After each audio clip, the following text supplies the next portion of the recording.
돌아온 탕자 돌탕 보라입니다. 2026년 새해가 밝았습니다. 새해 복 많이 받으세요.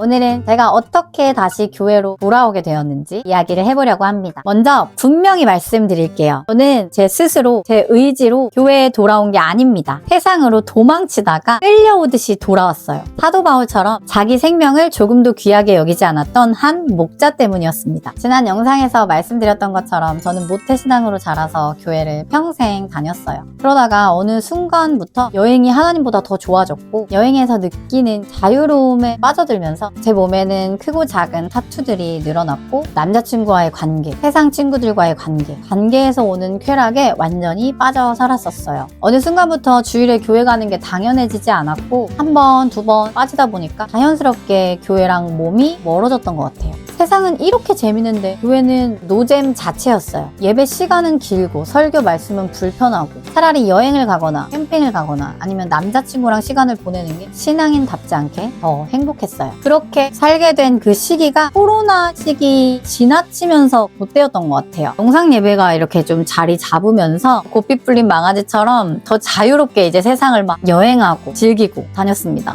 이렇게 제 신앙 상태가 바닥을 치는데도 잘못이라고 생각하지 못했어요. 난 모태신앙이잖아. 어릴 때 이미 예수님 영접기도 했어. 난 이미 구원받았어. 이러한 가짜 믿음을 제가 붙잡고 있었기 때문이죠. 사실은 그건 믿음이 아니라 보험이었던 것 같아요. 죄 지어도 괜찮다고 나 스스로에게 들어놓은 보험? 근데 그게 믿음이라고 생각했으니 제 신앙 상태가 그 지경임에도 불구하고 잘못된 걸 전혀 깨닫지 못했습니다. 그렇게 세상을 여행하는 방랑자로 아주 신나고 재미나게 살던 어느 날 엄마가 저를 붙잡고 막 우시면서 너 교회 가서 목사님 좀 만나봐. 목사님이 너의 구원 때문에 당신의 생명을 내려놓으셨어 라고 하시는 거예요. 그때 저는 제가 섬기고 있는 교회가 너무 싫었어요. 작은 개척교회였잖아요. 목사님 설교 말씀 너무너무 불편하고 청년 공동체도 없어서 너무 재미가 없었기 때문에 교회를 옮기고 싶었던 시기였는데 목사님께서 제가 교회에 안 나갔던 어느 예배 시간에 제 구원을 위해서 자기의 생명을 내려놓으시겠다고 선포하신 거예요. 그리고 제가 교회로 돌아올 때까지 금식하시면서 기도하시겠다고 말씀을 하신 거예요. 이런 이야기를 듣고 제 마음이 어땠을까요? 날 위해서 생명까지 거신다고? 내가 뭐라고 그렇게까지 하셔? 우리 목사님 너무 감동이야. 너무 감사합니다. 이랬을까요?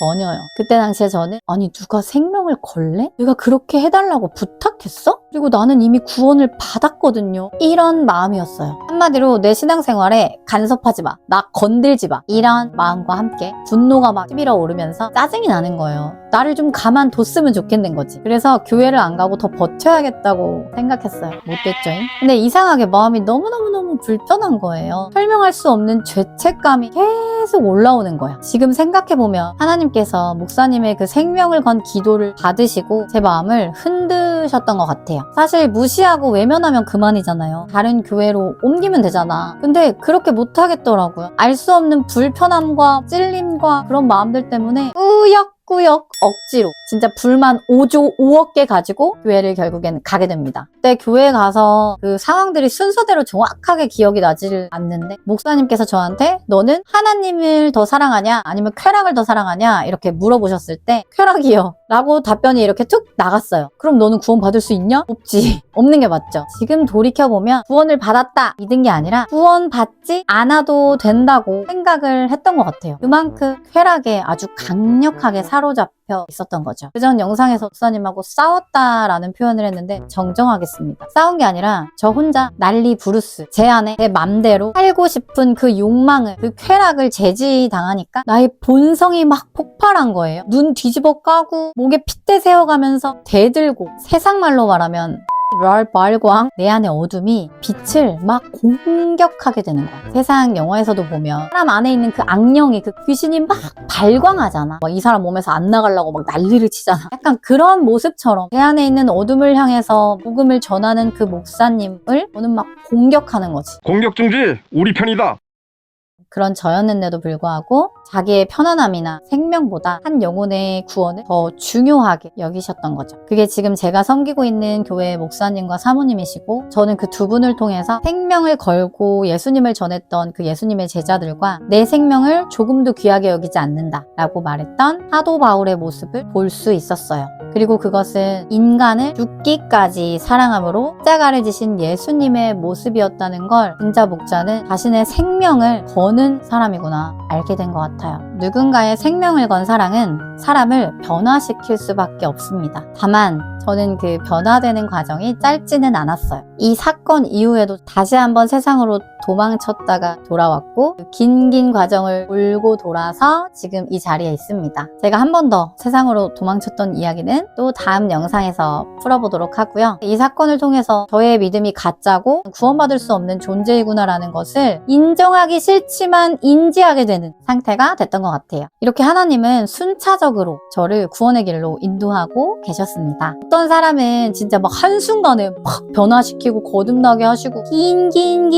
연단과 고난을 통해서 구원의 길로 인도하시는 분도 있고, 어떤 사람은 진짜 잔잔하게 각 사람에게 맞춰서 그 구원의 길로 인도하시는데, 저에게는 하나님께서 이러한 방법으로 일하셨던 것 같습니다. 마지막으로 여러분께 물음표를 던지고 마치겠습니다. 여러분은 누군가의 포기하지 않는 사랑 때문에 인생의 방향이 바뀐 적 있으신가요? 아니면 누군가가 여러분을 포기하지 않고 붙잡고 있는데 아직도 여전히 모른 척 하고 계신가요? 오늘 영상은 여기까지입니다. 끝까지 시청해주셔서 감사드리고요. 구독과 좋아요로 많은 댓글로 믿음의 여정을 함께 해주시면 감사하겠습니다. 안녕! 뿅!